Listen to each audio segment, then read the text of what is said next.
Perdu de vue. Mon voisin est pédé et je suis son amant. Nous sommes plutôt nombreux dans les montagnes à pencher de l'autre côté, mais c'est plutôt bien toléré. Dans les alpages, les habitudes sont différentes.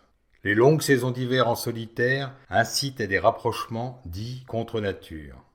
Les chèvres et bien d'autres animaux vous le diraient s'ils disposaient de la parole. Bref, les pédés sont tolérés.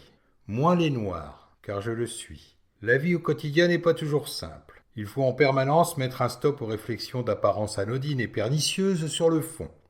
Mon mètre 93 et mes 102 kilos, tout comme mon regard de braise, me donnent une autorité suffisante pour ne pas trop en entendre. En revanche, derrière mon dos, à mots couverts et chuchotés, quelques vieux cons, protégés de mes baffes par leur grand âge, ne se gênent pas pour persifler. Ainsi, leur expertise l'atteste, je serai bon à la course, à la boxe, membré comme un âne, et ma famille est une tribu. Comme quoi.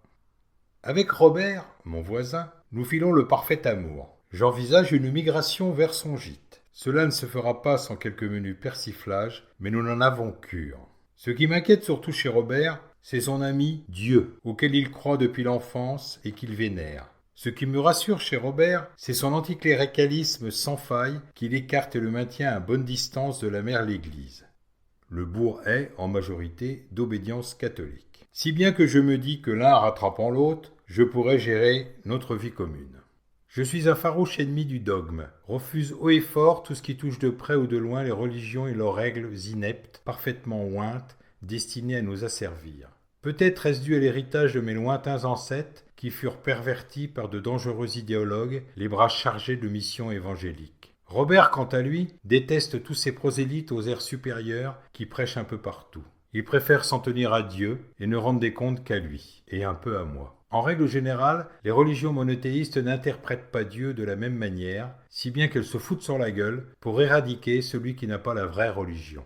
En particulier, les histoires d'amour homosexuel sont des pieds de nez pour toutes les églises, bien que l'on y trouve d'assidus pratiquants, mais certains trouvent cela normal entre frères. En vérité, je vous le dis, les religions sont des trucs et astuces destinés aux mecs. Je parle des vrais, pas des dévoyés. Dans ces tours verticales, les hommes ont le pouvoir, les femmes ont les devoirs, pondre et torcher l'engeance. Les religions participent toutes, sans exception, pour une large part, au maintien des joues. Elles asservissent le sexe féminin depuis des siècles et des siècles, rien ni personne n'y trouve rien à redire. Amen. Nous, les pédés revendiqués, tout comme les filles, subissons les mêmes saintes caricatures, et sommes de fait solidaires avec l'édite. Et Dieu dans tout ça, où est-il? Que fait-il? Petit bonhomme de bois au commencement de tout. Je suis athée convaincu, mais je me dis agnostique pour ne pas entrer dans des conversations chiantes, sans issue. Parce que la question n'est pas l'existence ou la non-existence de Dieu, personne ne peut affirmer de source sûre de chez sûr l'une ou l'autre thèse, mais que va-t-on faire de nos certitudes? Pour l'instant, la bouillie que nous sert les certifiés de Dieu est plutôt indigeste. Je reconnais cependant le concept de Dieu comme d'utilité publique. C'est un besoin nécessaire pour certains de croire en l'Éternel et en son représentant. Je les soupçonne de l'avoir créé rien que pour eux. Et je respecte l'idée. À l'évidence, il est intéressant d'échanger sur nos ressentis et nos croyances. De là à théoriser en fin théologue, il n'y a qu'un pas que, Robert et moi, nous ne franchissons pas. Mais, à regarder les divisions et subdivisions d'une même obédience, on se demande quand même où Dieu est passé. On constate que les croisades sont sans fin, que tous guerroient avec leurs étendards en écrasant les mauvaises foi. En attendant, la majorité, ceux qui n'ont pas reçu d'appel mystique, subit la mainmise des donneurs de leçons qui changent d'uniforme suivant les latitudes, doit rendre des comptes sur ses démarches intimes, qui devraient le rester, et parfois est mise à mort. Alors je me permets un cacabou d'ingrat, parce que ça déborde. Robert a reçu dans sa boîte aux lettres les deniers du culte. Il téléphone à monsieur le recteur, un brave homme amène au demeurant, pour qu'il cesse d'encombrer sa boîte aux lettres, nos pubs.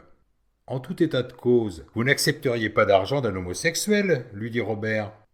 Tout le monde est le bienvenu dans la maison de Dieu. Depuis peu alors. Dieu n'a rien à voir avec vos difficultés de culte. Ce n'est pas sa faute si les hommes ont construit des abris pour mégalos.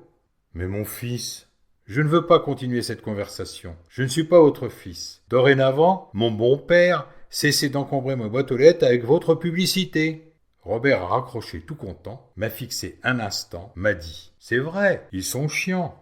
Ne te justifie pas, Robert, tu sais très bien que ce coup de fil était inutile. Tu auras le même courrier l'année prochaine. D'un autre côté, si cela te fait du bien de protester, faut le faire. Quand j'étais petit garçon, papa m'emmenait visiter les cathédrales. Il aimait et détestait ces grands édifices. Il les aimait pour leur harmonie, le savoir-faire et le génie humain qu'il avait fallu mettre en œuvre pour les construire, sans y voir pour autant une seconde main cachée.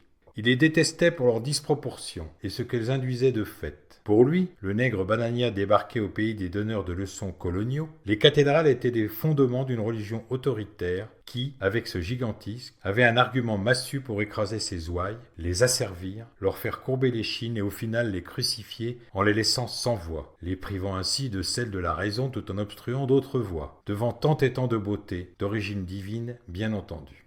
Papa n'a jamais perdu de vue Dieu, mais en changeant de case, il a perdu de vue la religion qu'on lui avait fourrée d'autorité dans la tête.